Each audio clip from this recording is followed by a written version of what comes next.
আজকের র তো আশা করি সবাই এতক্ষণে দেখে ফেলেছো। তো আজকের রতে অনেক কিছু হয়েছে, যেমন কিছু পুরনো সুপারস্টারের রিটার্নকে টিজ করা হয়েছে, তেমনই সামার স্ল্যামের জন্য নতুন কিছু ম্যাচও অ্যানাউন্স হয়ে গেছে, এমনকি স্যাটারডে নাইটস মেইন ইভেন্টের জন্য নতুন ম্যাচ অ্যানাউন্স হয়েছে। আর রোমান রিংস আর সেথ রলিন্স, তারা তো আজকে বিশেষ করে রোমান রিংস তো আজকে বিশাল পার্সোনাল চলে গেছে সেথ রলিন্সের উপর। তাহলে চলো আজকে রকে নিয়ে একটু কথা বলি, কারণ তোমরা দেখছো wrestle entertainer. So let's start the entertainment.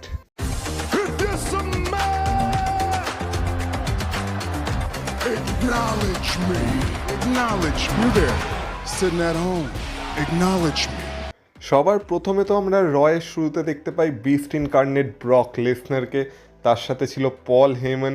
এবার তোমাদের মনে আছে পরীক্ষায় আমাদেরকে রচনা লিখতে দিত, কোনো একটা টপিক দিয়ে দিত আর বলতো এই টপিকটার উপর 150 বাক্যে বা 200 বাক্যে একটা রচনা লেখো বা প্যারাগ্রাফ লেখো। তো পল হেমন না সেই কাজটা খুব ভালো করতে পারবে।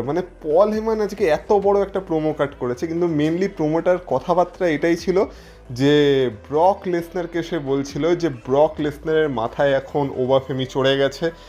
অন্য সময় কি হয়, অন্য সময় অন্যান্য সুপারস্টাররা ব্রক লেসনারের উপর অবসেসড হয়ে যায়, কিন্তু এই মুহূর্তে ওবাফেমির থেকে বেশি অবসেসড ব্রক লেসনার ওবাফেমির উপর হয়ে গেছে। আর তার সাথে পল হেমন এটাও বলে যে ওবাফেমি তো একদম ব্রক লেসনারের যে টক্সিক এক্স গার্লফ্রেন্ডগুলো হয় তাদের মতো বিহেভ করছে, ব্রক লেসনারের পেছন ছাড়তেই চাইছে না। এমনকি সে তো ওবাফেমিকে বোকাও বলে দেয় যে Obafemi king of the ring জিতলো, তার কাছে সুযোগ ছিল যে সে যে কোনো একটা চ্যাম্পিয়নকে চ্যালেঞ্জ করতে পারতো সামার স্ল্যামে, কিন্তু সে দুটো চ্যাম্পিয়নের মধ্যে কাউকেই চুজ করেনি, সে ব্রক লেসনারকে চুজ করেছে। কেন? কারণ তার মাথায় ব্রক লেসনার ঘুরছে। কিন্তু পল হেমনের ভয় লাগছে এটা ভেবে যে ব্রক লেসনারের মাথাতে এখন ওবাফেমি ঘুরছে, কারণ ব্রক লেসনার যে কোনো কাজ করে, সে যখন হান্টিংয়ে যায় বা সে যখন ট্রেনিং করে, সবসময় যখন পল হেমন ব্রক লেসনারকে জিজ্ঞাসা করে যে কেমন কি চলছে, তখন ব্রক লেসনার তাকে একটা কথাই বলে যে ওবাফেমিকে সে হেল ইন আ সেল ম্যাচে দেখে নিতে চলেছে। তো এই কারণেই পল হেমন ভয় পাচ্ছে। আর সেই কারণে পল হেমন আজকে কী করেছিল, তার সাথে কিছু পুলিশ অফিসারকে বা বলা যেতে পারে নকল পুলিশ অফিসারদেরকে নিয়ে এসেছিল। আর পল হেমন নাকি যেহেতু সে অ্যাডভোকেট, তাই সে একটা নিয়ম জারি করেছে যে সামার স্ল্যামের ম্যাচের আগে ওবাফেমি বা ব্রক লেসনার কেউই কাউকে ছুতে পারবে না, কারণ তারা একে অপরের সাথে প্রত্যেকবারই খালি মারপিট করতে শুরু করে দেয়। তাই যাতে সেটা না হয়, তো সেই কারণে না তো ওবাফেমি ব্রক লেসনারের উপর হাত তুলতে পারবে, না তো ব্রক লেসনার ওবাফেমির উপর হাত তুলতে পারবে। আর সে ব্রক লেসনারকে এটাও বলে যে আমি জানি আমার ক্লায়েন্ট হয়তো একজন বিস্ট, কিন্তু সে তবু দেশের আইন অমান্য করতে পারে না। তো এর মধ্যেই আমরা দেখতে পাই সেখানে ওবাফেমি চলে আসে। আর ওবাফেমি যখন চলে আসে, যে পুলিশ অফিসাররা ছিল তারা তখন রিংয়ে চলে যায়। রিংয়ে গিয়ে ব্রক লেসনার আর ওবাফেমির মাঝখানে একটা দেওয়ালের মতো দাঁড়িয়ে যায়। তো তারপর ওবাফেমি বলে যে আমি তো এখানে ফাইট করতে এসেছিলাম, কিন্তু আমাকে একটু বলবি যে এইসব কী হচ্ছে। তখন আবার পল হেমন তাকে ভালোভাবে বোঝায় যে এসব কিছুই নেই, সব এই কারণেই হচ্ছে কারণ তুই তো কারো কথা শুনিস না, তুই সবসময় মারপিট করতে শুরু করে দিস। আর যেমন আমি বললাম যে সামার স্ল্যামের আগে যাতে তোদের দুজনের মধ্যে কারো কিছু না হয়ে যায় বা কেউ কারো গায়ে হাত তুলতে না পারে, তো সেই কারণেই আজকে এই ব্যবস্থা করা হয়েছে। আর এই বলে আমরা দেখতে পাই যে ব্রক লেসনার আর পল হেমন সেখান থেকে চলে যায়। আর ওবাফেমির তখন মাথা যায় গরম হয়ে, ওবাফেমি বলে এ আমার সাথে কী খেলা শুরু করে দিয়েছে। তো তারপর ওবাফেমি কী করে, যে নকল পুলিশ অফিসাররা ছিল তাদের সবাইকে ভালো মতো পেটায়, তুলে তুলে ছুঁড়ে ফেলে দেয়। আর তারপর ব্রক লেসনারের উদ্দেশ্যে বলে যে তুই এ কেমন বিস্ট, এই বিস্টকে তো আমি চিনি না, তুই একটা সময় এই জায়গাটায় রাজত্ব করতিস, আর এখন দেখ তুই যেন সবসময় আমার থেকে খালি পালিয়ে পালিয়ে বেড়াচ্ছিস, তো এই বিস্টকে তো আমি চিনতাম না। আর পল হেমন তুই বলছিস যে আমি নাকি বোকা, আমি নাকি কোনো চ্যাম্পিয়নকে চুজ করিনি, কিন্তু তুইও ভালো করে জানিস, আমিও ভালো করে জানি যে আমি যদি কোনো চ্যাম্পিয়নকে চুজ করতামও, তাহলেও তোরা দুইজন আমার পেছনেই পড়তিস আর আমাকে সেই চ্যাম্পিয়নশিপ ম্যাচটা কস্ট করিয়ে দিতিস। তো সেই কারণেই আমি সামার স্ল্যামে ব্রক লেসনারকে চুজ করেছি। সামার স্ল্যামে আমি থাকবো, ব্রক লেসনার থাকবে, কোনো রকম আর কোনো খেলা হবে না, কোনো রকম পেছন থেকে অ্যাটাক হবে না, লো ব্লো হবে না, কিছু হবে না, কোনো কিছু হবে না, শুধুমাত্র ব্রক লেসনার থাকবে রুলারের সামনে। আর তারপর ব্রক লেসনার বুঝতে পারবে রুলার কী জিনিস। তো এই বলে ওবাফেমি তার প্রোমো শেষ করে। আর ওই দিক থেকে আমরা দেখতে পাই যে ব্রক লেসনার আর পল হেমন তারাও দূর থেকে দাঁড়িয়ে ওবাফেমিকে দেখছিল। আর এটাই আজকে তাদের মধ্যে সেগমেন্ট ছিল মেনলি আর কি, সামার স্ল্যামের ম্যাচকে হাইপ করার জন্য ছিল। আর হ্যাঁ, পরে একটা ব্যাকস্টেজ সেগমেন্টে এটাও অফিসিয়াল করে দেওয়া হয়েছে যে এই সকল পুলিশ অফিসারও নকল ছিল, আর যেসব গল্প পল হেমান মানাচ্ছিল যে সামার স্ল্যামের আগে কেউ কারো গায়ে হাত তুলতে পারবে না, এইসব গল্পও নকল ছিল। এটা জাস্ট পল হেমানের একটা ট্র্যাপ ছিল। তার মানে হচ্ছে সামার স্ল্যামের আগে যখন আবার ব্রক লেসনার রোবটমি মুখোমুখি হবে শেষবারের জন্য, আমরা তখন তাদের মধ্যে একটা ব্রল এক্সপেক্ট করতেই পারি। যাই হোক না কেন, এরপর আমরা রয় ম্যাচ দেখতে পাই ইও স্কাই ভার্সেস রক্সেন পেরেজের মধ্যে। এবার যেহেতু ইও স্কাই ভার্সেস লিভ মর্গানের মধ্যে সামার স্ল্যামে ম্যাচ হতে চলেছে, তো তার আগে এটা জাস্ট মানে ইও স্কাইয়ের জন্য একটা পরীক্ষার মতো ছিল। তো আমরা দেখতে পাই যেহেতু রক্সেন পেরেজের ম্যাচ ছিল, তাই তাকে সাপোর্ট করার জন্য রিং সাইডে লিভ মর্গান, রাকেল রড্রিগেজ সবাই ছিল। তারা এই ম্যাচে ইন্টারফেয়ার করারও চেষ্টা করে, কিন্তু আলটিমেটলি আমরা দেখতে পাই ইও স্কাই কোনোভাবে এই ম্যাচে রক্সেন পেরেজকে হারিয়ে দেয়। কিন্তু রক্সেন পেরেজকে হারিয়ে দেওয়ার পর আমরা দেখতে পাই যে রাকেল রড্রিগেজ আর লিভ মর্গান ইও স্কাইকে অ্যাটাক করার জন্য রিংয়ে যায়, কিন্তু ইও স্কাই কোনোভাবে তাদের থেকে বেঁচে যায় বা কাউন্টার অ্যাটাক করতে শুরু করে দেয়। কিন্তু যেহেতু সে একা ছিল, সে একা তো কোনো কিছু করতে পারবে না। তো আমরা দেখতে পাই জাজমেন্টের পাল্লা ধীরে ধীরে ভারী হতে থাকে। সেই সময় ইও স্কাইকে বাঁচানোর জন্য আমাদের ওমেন্স ইন্টারকন্টিনেন্টাল চ্যাম্পিয়ন সোল রুকাও সেখানে এসেছিল। যেহেতু আগের উইকে সোল রুকাকে ইও স্কাই বাঁচিয়েছিল, তো সেই কারণে সোল রুকা আজকে হেল্প করতে এসেছিল। কিন্তু সোল রুকাও আজকে বেশি কিছু করতে পারে না, কারণ সোল রুকাকেও আজকে রিং সাইডে ধরাশায়ী করে দেয় জাজমেন্টে।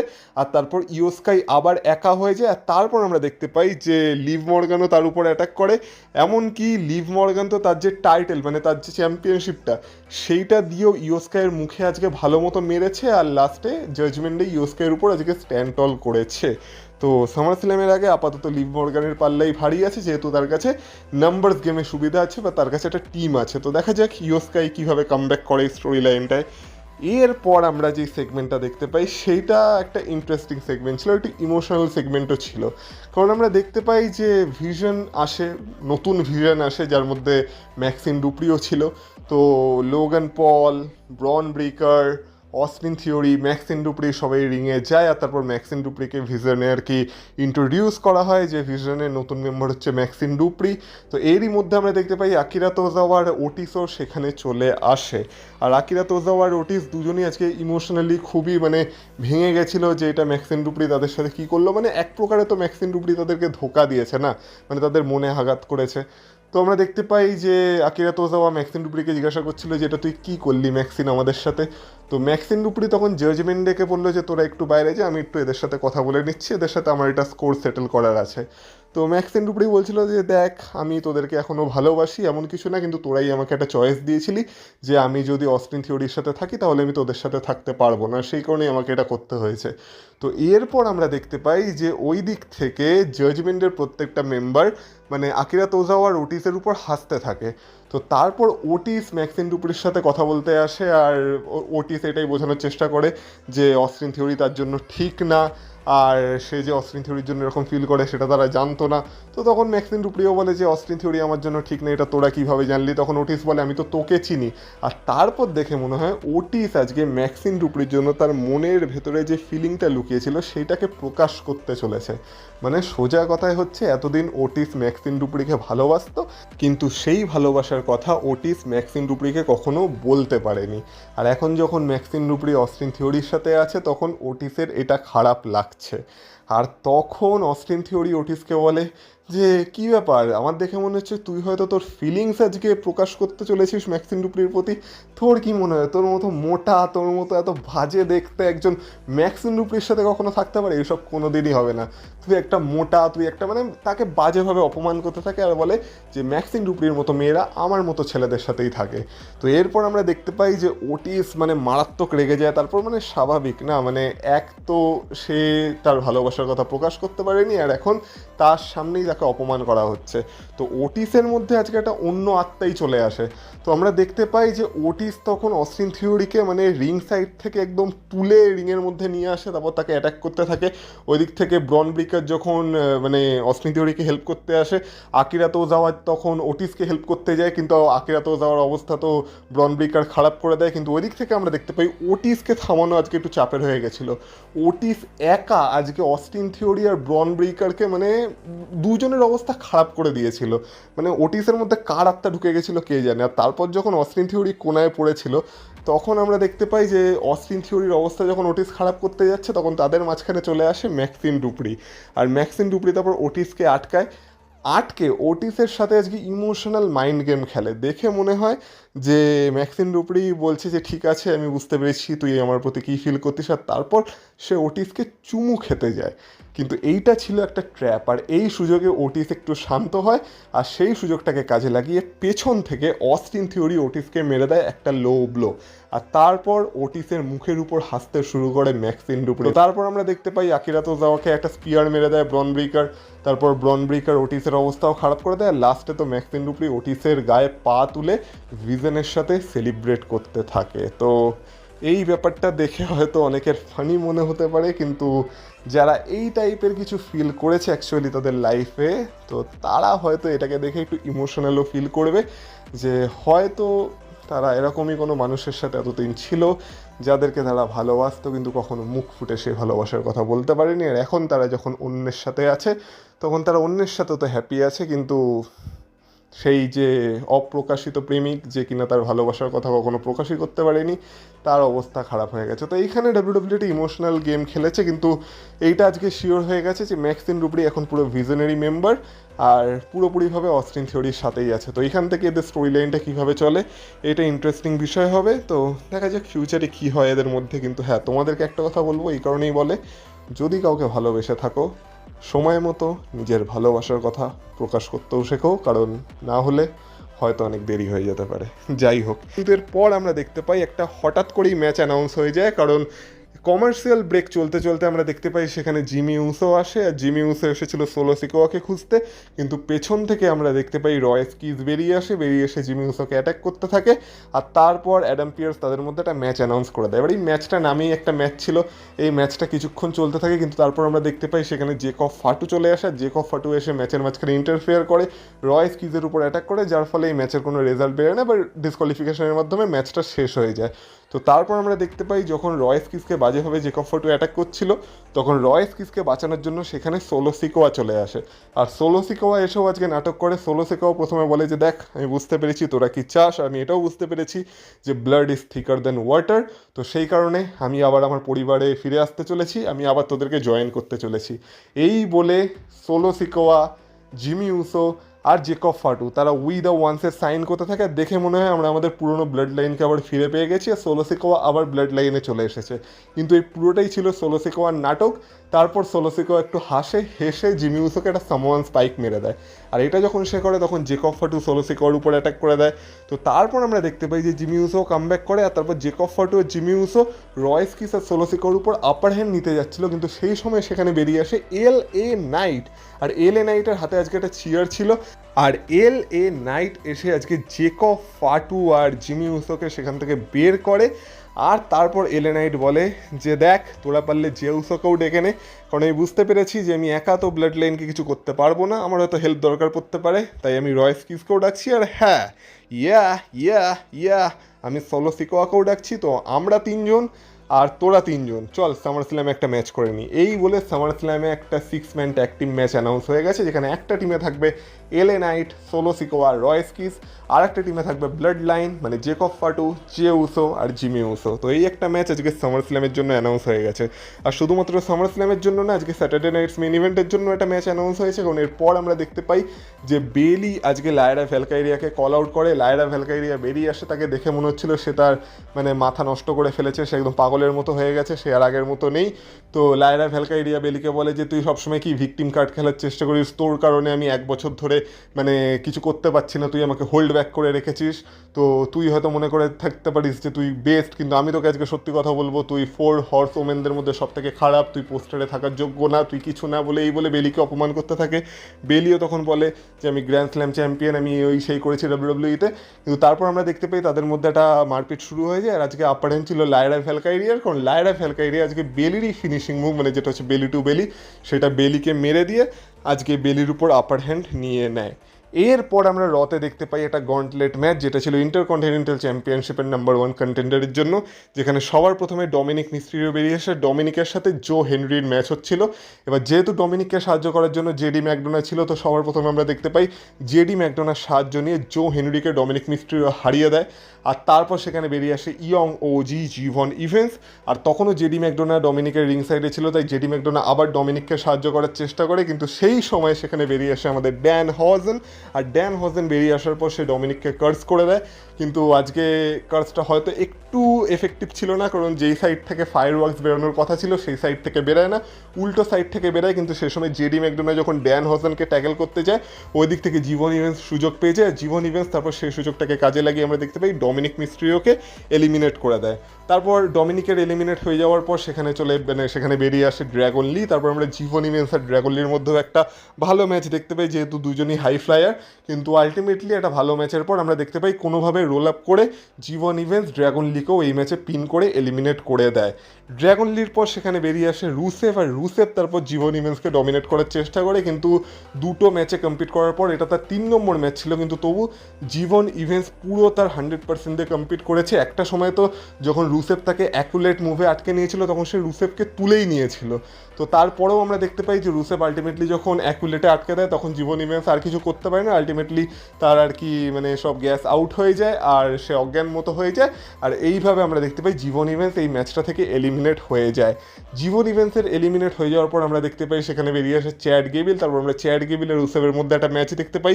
সেইখানে আমরা দেখতে পাই যে চ্যাড গেবিল রুসেফকে তো এলিমিনেট করে দেয় ম্যাচটায়, কিন্তু রুসেফ যেতে যেতে চ্যাড গেবিলকে তার অ্যাকুলেট মুভে আটকে দেয়। আর তারপর বেরিয়ে আসে গন্টলেট ম্যাচের শেষ মেম্বার বা শেষ পার্টিসিপেট, যে ছিল অল ইগো ইথন পেজ। আর ইথন পেজ যেহেতু রুসেফের বন্ধু, তাই ইথন পেজের জন্য রুসেফ একটু ম্যাচটা সহজ করে দিয়েছিল, সে আগেই চ্যাড গেবিলের অবস্থা খারাপ করে দিয়েছিল।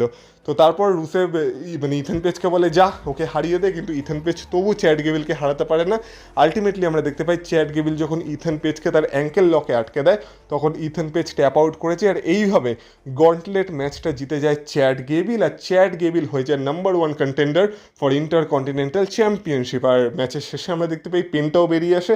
পেনটা আর চ্যাড গেবিলের মধ্যে আমরা একটা ফেস অফ দেখতে পাই। আর এইভাবে সামার স্ল্যামের জন্য পেন্টা ভার্সেস চ্যাড গেবিলের ম্যাচও অফিসিয়াল হয়ে গেছে আজকের মানডে নাইট রয়ের এপিসোড থেকে। আর এরপর আসে আজকের রয়ের মেন ইভেন্ট। কিন্তু তার আগে একটা কথা বলে রাখি যে আজকের রয়ে একটা টিজার চালানো হয়েছে, যেখানে দেখানো হয়েছে যে বিগ ক্যাশ, হ্যাঁ আমি তোমাদেরকে বলেছিলাম বিগ ক্যাশ খুব তাড়াতাড়ি ডাব্লিউডাব্লিউইতে রিটার্ন করতে চলেছে, তো সেই বিগ ক্যাশকে আজকে দেখানো হয়েছে। আর সাথে একটা হিন্টও দেওয়া হয়েছে যে আগস্ট মাসের 3 তারিখে যে রটা হবে, আমাদের এখানে সেটা তো হবে 4 তারিখে, তো সেই রয়ের এপিসোডে বিগ ক্যাশ ডাব্লিউডাব্লিউইতে রিটার্ন করতে পারে। তো আমি তোমাদের এই কথাটা চ্যানেলে অনেকদিন আগেই বলেছিলাম, তখন অনেকেই কমেন্ট করছিলে যে এটা কীভাবে হতে পারে, বিগ ক্যাশ এখন AEWতে আছে, সে কীভাবে ডাব্লিউডাব্লিউইতে আসবে। তো দেখো, এই চ্যানেলে আমি কোনো ভুয়ো কথা বলি না, যখন কোনো জেনুইন আপডেট থাকে তখনই আমি সেই আপডেটটা এই চ্যানেলে দিই। তো আশা করি আমার ক্রেডিবিলিটি তোমরা একটু হলেও এখান থেকে বুঝতে পারছো, আর এই কথাটাও সত্যি হয়েছে। আর বিগ ক্যাশ খুব তাড়াতাড়ি ডাব্লিউডাব্লিউইতে রিটার্ন করতে চলেছে।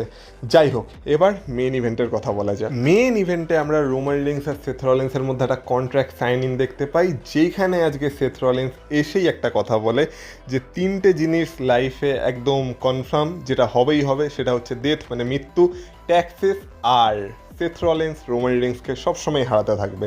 তো তাড়াতাড়ি কন্ট্রাক্টটা সাইন কর আর এই ম্যাচটাকে অফিসিয়াল কর, এই বলে আমরা দেখতে পাই সেথ রলিন্স কন্ট্রাক্টটায় সাইন করে দেয়। তো তারপর রোমান রিংস কন্ট্রাক্টটাকে দেখে বলে যে এই একটা জিনিসে হয়তো সেথ রলিন্স তুই নাম্বার 1 হতে পারিস, কিন্তু আমি সামার স্ল্যামে দেখিয়ে দেবো তোকে যে কেন আমি হলাম নাম্বার 1 আর তুই হলি নাম্বার 2। এই বলে রোমান রিংসও কন্ট্রাক্টটাকে সাইন করে দেয়। আর তারপর সেথ রলিন্স বলে ঠিক আছে অ্যাডাম পিয়ার্স, এই নে তুই তোর ম্যাচ পেয়ে গেছিস, এটা অফিসিয়াল হয়ে গেছে, কন্ট্রাক্টে সাইন হয়ে গেছে। তো রোমান, তুই যখন আবার কাজে ফিরবি বা তোর যখন আবার কাজে আসার ইচ্ছা হবে, তখন আমাদের মধ্যে আবার দেখা হবে, এখন আমি চলি। এই বলে সে রোমান রিংসকে টিজ করে বেরিয়ে যাচ্ছিল, সেথ রলিন্স রোমান রিংসকে টিজ করে বেরিয়ে যাচ্ছিল। তো তখন রোমান রিংস বলে আচ্ছা তুই জাস্ট এইটুকু বলেই চলে যাবি, এইটুকুই হয়ে গেল কন্ট্রাক্ট সাইনিং, আচ্ছা তোর খেলাটাই আজকে একটু খেলি। সেথ রলিন্স যেমন এতদিন রোমান রিংসের সাথে মাইন্ড গেম খেলছিল, এবার রোমান রিংস আজকে সেথ রলিন্সের সাথে মাইন্ড গেম খেলা শুরু করে, বলে আচ্ছা ধরে নে তুই সামার স্ল্যামে আমাকে হারিয়ে দিলি, তারপর কি হবে? তারপর কিছুদিন তুই চ্যাম্পিয়ন থাকবি, তারপর তুই আবার চোট পেয়ে যাবি, আর তারপর আবার ডাব্লিউডাব্লিউ থেকে বেরিয়ে যাবি। কারণ এটাই তো প্রত্যেকবার হয়ে এসেছে। কারণ কিছুজন আছে যারা সেই প্রেশারটাকে ক্যারি করতে পারে না, হ্যান্ডেল করতে পারে না, আর এই কোম্পানির টপ গাই হওয়ার যে বার্ডেন সেটাকেও হ্যান্ডেল করতে পারে না। তো এই প্রেশারটাকে সবাই হ্যান্ডেল করতে পারে না, কাম অন। তো তারপর সেথ রলিন্স ভাবে যে এ তো একটু বেশি পার্সোনাল চলে গেল। তো তারপর সেথ রলিন্স আবার রিংয়ে ফিরে আসে আর রোমান রিন্সকে বলে যে তোর আরও কিছু বলার আছে, তোর মনে আমার প্রতি আরও কিছু আছে, ঠিক আছে আমি তো সামনে আছি, আজকে বলে ফেল। তখন রোমান রিন্স বলে যে দেখ আমি এটা বলছি কারণ এটা সবাই জানে, আর জানিস আমি কি করে জানি যে তুই হলি নাম্বার 2? কারণ তোর এখনও মানি ইন দ্য ব্যাংক ব্রিফ কেসের দরকার পড়ে ওয়ার্ল্ড চ্যাম্পিয়ন হওয়ার জন্য। আর তার থেকে বাজে কথা কী জানিস, এইবার তো তোকে মানি ইন দ্য ব্যাংক ব্রিফ কেসের সাথে সাথে একটা ইঞ্জুরিকেও ফেক করতে হয়েছিল ওয়ার্ল্ড চ্যাম্পিয়ন হওয়ার জন্য। তো তখন সেথ রলিন্স ভাবে যে এ তো একটু বেশি ব্রুটাল চলে যাচ্ছে। কিন্তু রোমান রিংস এখানেই থেমে থাকে না, রোমান রিংস তো আরও সেথ রলিন্সকে অ্যাটাক করতে শুরু করে। রোমান রিংস বলে যে তোকে তো এই কোম্পানি অনেকবার চেষ্টা করেছে আমার পজিশনে আনার, এমনকি এখন তো তোর বাবা ট্রিপল এইচ সেই কোম্পানিটাকে চালাচ্ছে, কিন্তু তবু তুই নাম্বার 1 হতে পারলি না।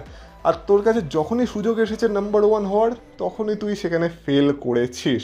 তোকে এই কোম্পানিটা সব কিছু দিয়েছে, আমার সব জিনিস তোকে দেওয়া হয়েছে, কিন্তু তবু তুই নাম্বার 2 থেকে গেছিস, নাম্বার 1 হয়তো দেখাতে পারিসনি, আমার শোকে ফিল করতে পারিসনি। তাই এটা মেনে নে, তুই নাম্বার 2 ছিলি, সবসময় নাম্বার 2 থাকবি, আমি নাম্বার 1 ছিলাম আর আমি সবসময় নাম্বার 1 থাকবো, আর এটাকে অ্যাকনলেজ কর বিচ।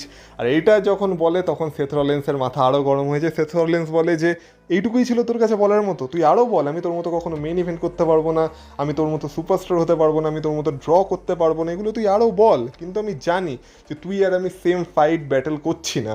আর আমি এটাও জানি যে আমি তোর মতো হয়তো নয়, আর আমি আমাকে যখন আয়নায় দেখি তখন আমি জানি যে আমি কী জিনিস আর আমি কতটা ক্যাপেবল। আর আমি এটার প্রতিও গর্ববোধ করি যে আমি কখনোই তোর মতো হব না। এইটা যখন বলে তখন আমরা দেখতে পাই সেথ রলিন্স রোমান রিংসের উপর অ্যাটাকও করে দেয়। মানে সেথ রলিন্সের আজকে পুরো মাইন্ডের ভেতর ঢুকে গেছিলো রোমান রিংস, মানে এতদিন যেই গেমটা সেথ রলিন্স রোমান রিংসের সাথে খেলছিল আজকে রোমান রিংস সেটাই সেথ রলিন্সের সাথে খেলে দিয়েছে। তো তারপর আমরা দেখতে পাই সেথ রলিন্স রোমান রিংসকে বাজেভাবে অ্যাটাক করে বলে যে কী রে তোর ব্লাড লাইন এখন কোথায় গেল, পিস অফ সিট। মানে রোমান রিংসকে আজকে সেথ রলিন্স পিস অফ সিটও বলে দেয়। তো তারপর বলে যে ডাক তোর ব্লাড লাইনকে, দেখি তারা তোকে বাঁচাতে পারে কি না। এই সব বলে রোমান রিংসকে একটু পুটিয়ে সেথ রলিন্স বেরিয়ে যাচ্ছিল, কিন্তু তারপর সেথ রলিন্স বলে যে না এইটুকুতে হবে না। সেথ রলিন্স তাকে স্টোম্প মারতে আসছিল, কিন্তু সেই সময় রোমান রিংস সেটাকে কাউন্টার করে তাকে সুপারম্যান পাঞ্চ মেরে দেয়। আর তারপর সেথ রলিন্সকে যখন রোমান রিংস তুলে সেই টেবিলটার মধ্যে, মানে যেই টেবিলে তাদের কন্ট্রাক্ট সাইনিং হয়েছিল সেখানে পাওয়ার বোম মারতে যাচ্ছিল, তখন সেথ রলিন্স মাইকটা দিয়ে রোমান রিংসের মাথায় আঘাত করে, আর তারপর সুযোগ পেয়ে যায় তাকে একটা পেডিগ্রি মারার। আর লাস্টে আমরা দেখতে পাই সেথ রলিন্স রোমান রিংসকে একটা স্টোম্প মেরে দেয়, আর তারপর সেখান থেকে মানে আজকে আপার হ্যান্ড নিয়ে চলে যায়। মানে আজকে সেথ রলিন্সের রোমান রিংসের উপর আপার হ্যান্ড ছিল, কিন্তু অন মাইক আজকে রোমান রিংস সেথ রলিন্সকে পুরো ধুয়ে ছেড়ে দিয়েছে। আর এটাই হয় যখন কোম্পানির দুই বড় সুপারস্টার একে অপরের মুখোমুখি আসে, আর তারা যখন রোমান রিংস আর সেথ রলিন্সের মতো হয়। তো যাই হোক না কেন, নেক্সট উইকে হয়তো রোমান রিংস রতে উপস্থিত থাকবে না, কিন্তু এই ম্যাচটার ইন্টেন্সিটি আজকের এই সেগমেন্টটার পর অনেকটাই বেড়ে গেছে, কন্ট্রাক্ট সাইনও হয়ে গেছে।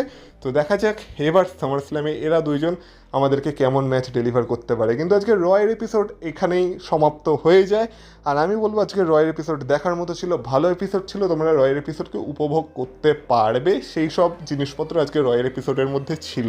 তো তোমাদের আজকে কেমন লাগলো অবশ্যই কমেন্ট বক্সে কমেন্ট করে বলো, এই ভিডিওটা কেমন লাগলো সেটাও অবশ্যই কমেন্ট বক্সে কমেন্ট করে আমাকে জানিও। যদি ভালো লেগে থাকে তোমরা জানো কী কী করতে হবে, ভিডিওটাকে লাইক করে দিও। আর যেহেতু অনেকদিন পর চ্যানেলে ভিডিও আসছে, কেন অনেকদিন পর আসছে সেটা নিয়ে আমি গতকালের ভিডিওতে কথা বলেছি, তো যারা কারণ জানতে চাও তারা গতকালের ভিডিওটা একবার চেক আউট করতে পারো। এছাড়া এই ভিডিওটাকে একটু হাইপ করে দিও, তাহলে অনেকের কাছে পৌঁছাবে। আর ভিডিওটাকে পারলে একটু শেয়ার করে দিও তোমার বন্ধুদের সাথে। আর আমাকে যদি তোমরা ইনস্টাগ্রাম আর ফেসবুকে ফলো করতে চাও তার লিঙ্ক পেয়ে যাবে তোমরা এই ভিডিওর ডিসক্রিপশনে, তো সেখান থেকে তোমরা আমাকে ফলো করে আসতে পারো। তাহলে তোমাদের সাথে কথা হবে আবার পরের এপিসোডে, ততক্ষণ তোমরা ভালো থেকো, টাটা।